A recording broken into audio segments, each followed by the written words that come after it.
So, sir, paano na natuklasan yung Diklam Cave?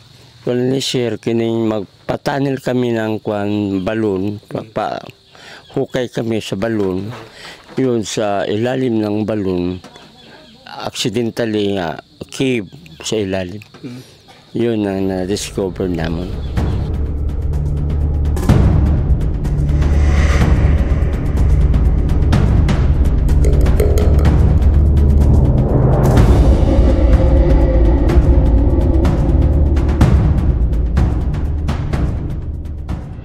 At pagkatapos ng 4 na oras ng mahabang biyahe, nabutan tayo ng ulan at init na naman. So, alauna na. Kaya, sinamantala muna natin bago tayo pumunta sa isla. Kumain muna tayo.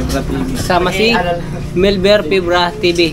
So, dito pala tayo ngayon sa Barangay Poblasyon, Sitio Mahayahay ng Daan Bantayan sa Cebu. So, mula dito ay magta-travel naman tayo ng bangka papunta sa Kinatarkan Island. Shoutout sa kuan, taga Isla diha, sa Kinatarkan, taga diha ako, padung na ko uli. Oh, ay sabi mo lang, boss. Ako dahil si Hilijan Imansyo.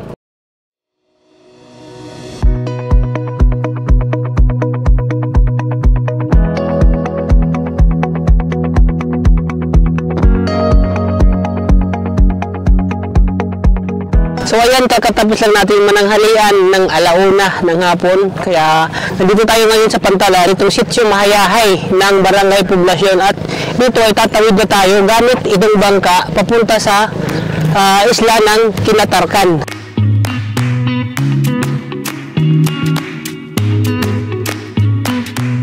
So ayan, at magbibiyahe na tayo papunta sa isla ng Kinatarkan at aabutin ito ng 45 minutes.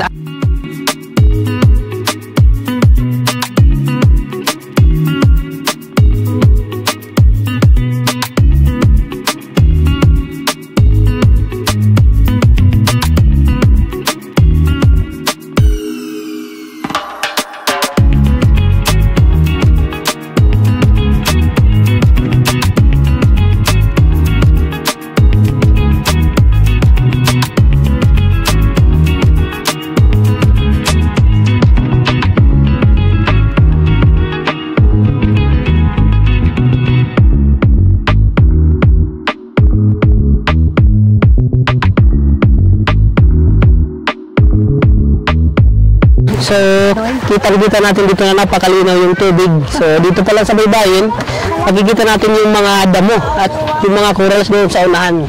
So, napaganda mag-swimming dito. Napakalinis ng tubig. At bumungad sa atin itong napakagandang beach.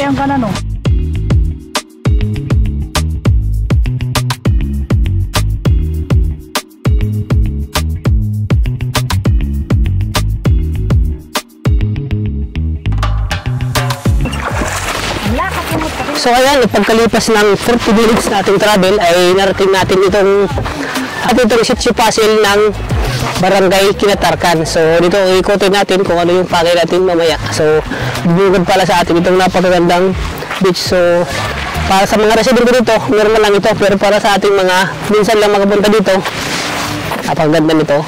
Parang pulburon din. Grabe yan. Napakapino at maganda yung buhangin. So napansin din natin itong aso na naliligo o nagtatambay sa dagat, nagbababad. So hindi natin alam kung mayroon na itong rayo. Chuchu! Basta nag-enjoy lang siya, yun lang.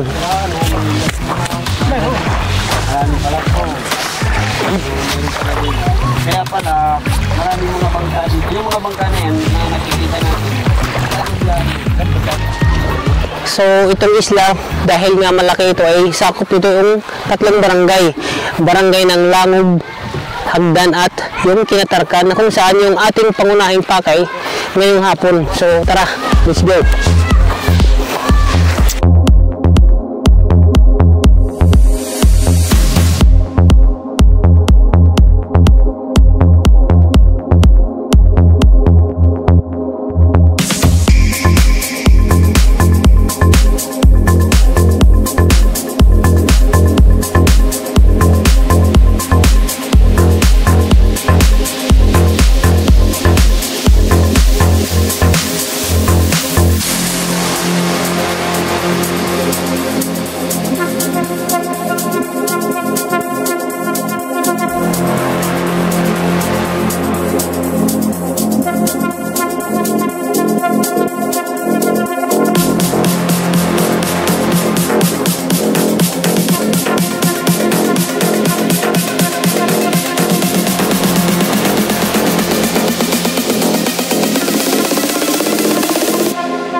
dumaan lang ng ilang minuto ang ating travel sa motor ay narating natin itong Diklam Cave. So yun ang pangunahin nating pupuntahan mamaya.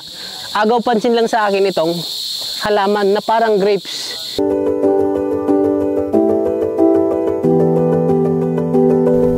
Isang isla sa Cebu na kung saan ay usap-usapan itong isang kuweba sa ilalim mismo ng isang bahay na may na-discovering fossil at perlas. At ito ang ating tutuklasin sa araw na ito. So ito na nga yung entrance na kubo na nakikita natin sa Facebook. So ito na yung napakalayong dinayo natin dito sa Kinatarkan sa Cebu. Yung Diklam dahil nga sa ganitong clam.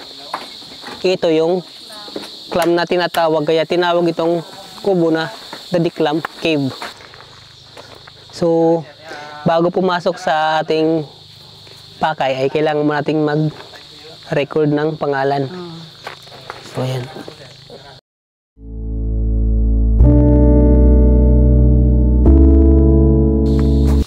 So ito na yung entrance sa Diklam Cave kung saan bababa tayo papunta sa hagdan. Ito pala si Mato.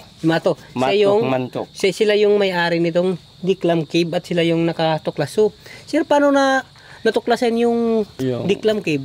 Well, ni sir, kining magpatanil kami ng balon, hukay kami sa balon. Yun sa ilalim ng balon, accidentally cave sa ilalim. Yun ang na-discover namin. So, gaano nakatagal yun? Hanggang ngayon, marami. Yun, sa year 2000, yung naghanap kami ng para aming mainim ng tubig. Napatulong kami sa ato, mayor. Ipadalhan kami din ng yung mga researcher sa tubig na tabang. So, yun, pwede naman mainom? Mainom, pero yung lang, yung sa stalactite. Yung tumutulo? Oo, pero yung sa dagat. Hindi na pwede? Dagat lang. Okay, dagat sa salty. Source. Ang source hindi dito sa open sea. Okay. So, kapag nag-high tide or bumaba, hindi ba tumataas din ang tubig sa baba? Hindi man. Mayroon lang limit. Mayroon limit. Mayroon lang. Hindi siya tumataas ng ganong kataas. Maayo bang ating pagginhawa. Okay, so maliban dun, ano pa yung makikita natin sa ilalim? Sa ilalim, na-discover naman nga mayroong clam, malaking clam nga nag-produce og perlas. So may nakita talaga kayong perlas sa loob? Oo, sabi ng yung mga naturologists o DNR nga huwag lang mag-touch sa clam. Okay. Kaya mayroon silang mayroon silang sulod na perlas. So, totoo pala na mayroong perlas sa loob ng clam. Kaya pinagbabawalan, kahit sila na may-ari ay pinagbabawalan silang galawin yung clam na nasa loob dahil yun nga ang sabi ng DENR.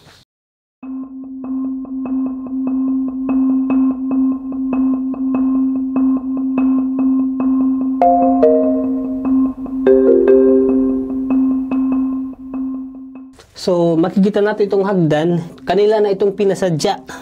So, kanilang tinibag at inukit na hagdan para maapakan pababa. So, kailangan lang natin magdahan-dahan.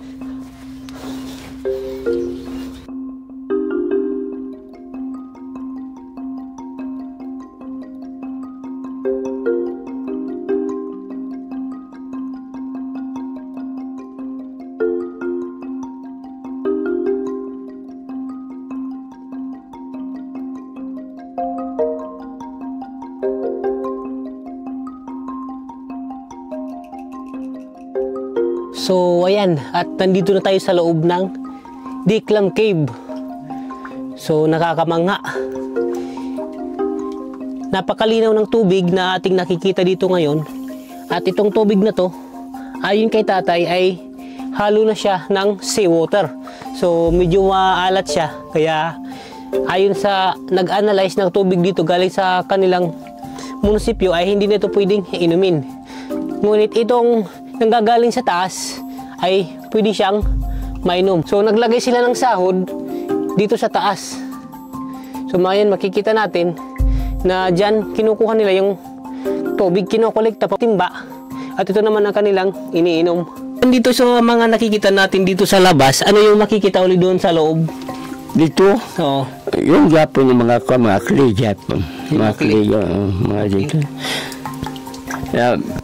Marami na dito nakapupunta ng mga pariner, yung sama sa mga Hapon, Japan, yung nagsabi sa amin na sila ang magbili ng ilabilihon ang clay o ang clay ang Okay. oo. Pero mayroon ng mga advice sa amin sa bata sa ating gobernador sa province na wag lang niyo ipabinta ang mga clay dito sa ilalim ng para na sa ating mga bisita. Oo.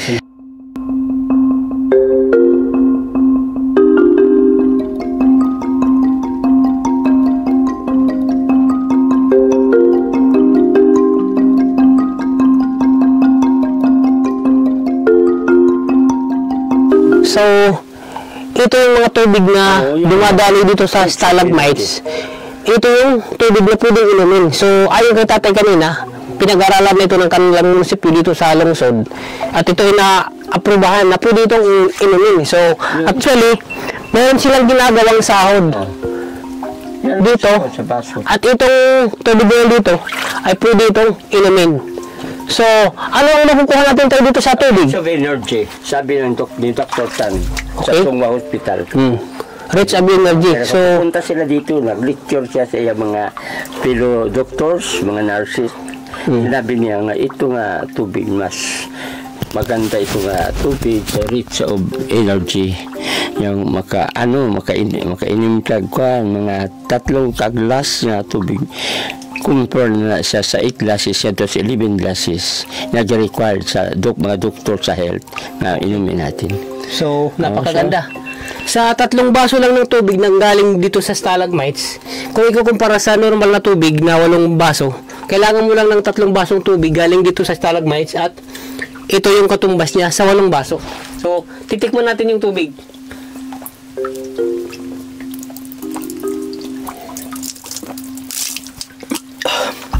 So yung lasa niya ay parang ang mineral water na bottled water na nabibili natin sa mga department stores. Pasok tayo. So ito na yung clam na kanilang pinagmamalaki. Itong napakalaking clams na sinasabi nilang fossilized. So ibig sabihin napakatagal ng mga taon ang nakaraan at nandito na ito, nakabound sa ilalim ng lupa. Maliban sa malaking clam, mayroon din dito sa katabi niyang medyo maliit at may corals. So, mayroon itong perlas sa loob. Kaya ito nilagyan ng harang para hindi nagalawin ito at ma-preserve siya. Dito naman banda, makikita natin itong magandang view. Susuot tayo. Grabe. So, wow, dito yung mga stalagmites kung saan tumutulo rin yung tubig na dumadaloy papunta dito at nagkakaroon na siya ng formations galing sa tubig na tumutulo galing sa taas. So, yung tubig pa lang ito ay medyo maalat na kasi mix na siya ng tubig galing sa stalagmites at saka yung seawater na naghahalo dito dahil mayroon ditong dumadaloy na tubig alat. So, dito paat. So, hindi na tayo. So, itong butas na to, ayon kay sir, yung may-ari nitong properties dito sa loob ay isa pa tong cave na napakalayo. Ngunit hindi ito pinapayagan ng mga turista na pumasok dito dahil sa delikado pa, dahil hindi pa ito cleared. Ito na yung clay na sinasabi nila na nakakapagpaganda ng kutis. Rich of mineral acid. So ito yung mga clay na kung saan nabibili sa mga salon. At napakamahal nito pero dito libre.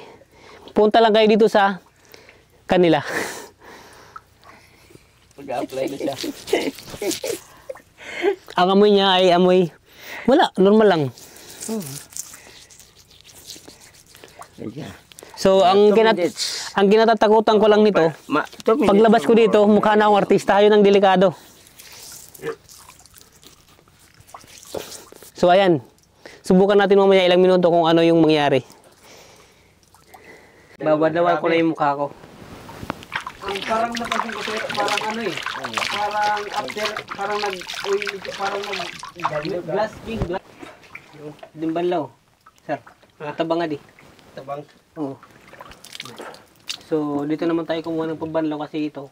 Talagang fresh water, matabang siya. Unlike dito, kasi mix na siya ng tubig alat. Nasaan yung iniinom siya? Tubig sir, inom. Iniinom na ako. Rich of energy. So, ito yung area na kung saan ito yung pinakamalalim sa lahat ng lugar na nasilip natin dito sa loob. At napakalamig ng tubig, sobrang nakakapresko. So, naikot natin yung buong sulok nitong tunnel. At nakita rin natin yung clam na kung saan ito ay sinasabing mayroong perlas sa loob na sadyang pinagbabawal ng hawakan. So ayan, hanggang dito po muna at sundan niyo pa sana aking susunod pang mga upcoming vlogs. Huwag niyo pong kalimutang mag-subscribe sa aking YouTube channel. I-like at share na rin ang video na to. Maraming salamat.